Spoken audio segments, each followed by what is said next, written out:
दरम्यान भोंदू खरातची 9 तासापासून एसआयटी चौकशी झाल्याचं पाहायला मिळतंय। सलग 16व्या दिवशी एसआयटीकडनं खरातची चौकशी होतीये। खरात महिलांना गर्भनिरोधक गोळ्या, गर्भपाताच्या गोळ्या देत असल्याचं उघड झालंय असं सूत्रांचं म्हणणं आहे। खरात आणि त्याच्याशी संबंधित डॉक्टरांची आज समोरासमोर चौकशी झाली आहे। खरात महिलांना औषधं कशी द्यायचं याचा एसआयटीकडनं तपास होतोय आणि नाशिकमधल्या काही डॉक्टरांवर एसआयटीकडनं कारवाईची शक्यता वर्तवण्यात येते। महिलांचं लैंगिक शोषण करणाऱ्या भोंदू खरातने अनेकांना आर्थिक चुना लावलाय। सर्वसामान्य लोक, व्यापारी, उद्योगपती अशा अनेकांना खरातने गंडा घातलाय।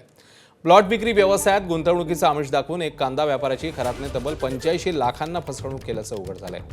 संबंधित व्यापाऱ्याची सुमारे 60 लाख रुपये किमतीची जागा खरातने वृद्धाश्रमाच्या नावे केवळ 22,25,000 खरेदी केली।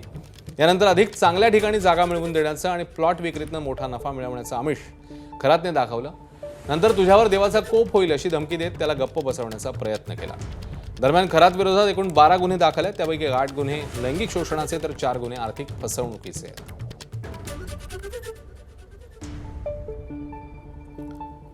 भोंदू खरात प्रकरणी आता आर्थिक व्यवहारांच्या चौकशीला वेग आलाय। समता आणि जगदंबा पतसंस्था रडारवर आल्या आहेत। या पार्श्वभूमीवर समता पतसंस्थेचे संस्थापक काका कोयटेंचा एक व्हिडिओ व्हायरल झालाय, त्यामुळे नवा वाद निर्माण झालाय।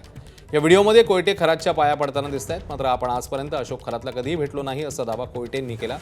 व्हिडिओमधली व्यक्ती किंवा घडामोडींबाबत गैरसमज निर्माण होत असल्याचंही त्यांनी म्हटलं।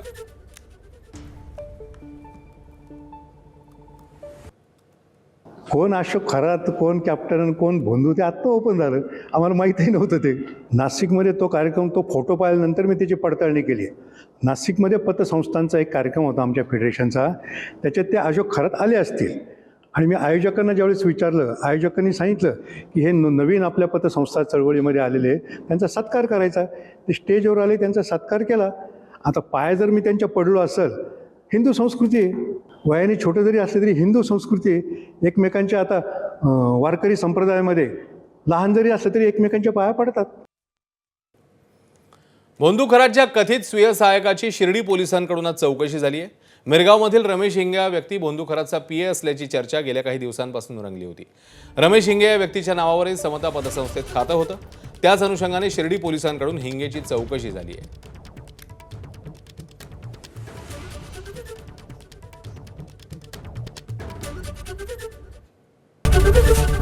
एबीपी माझा, उघडा डोळे बघा नीट।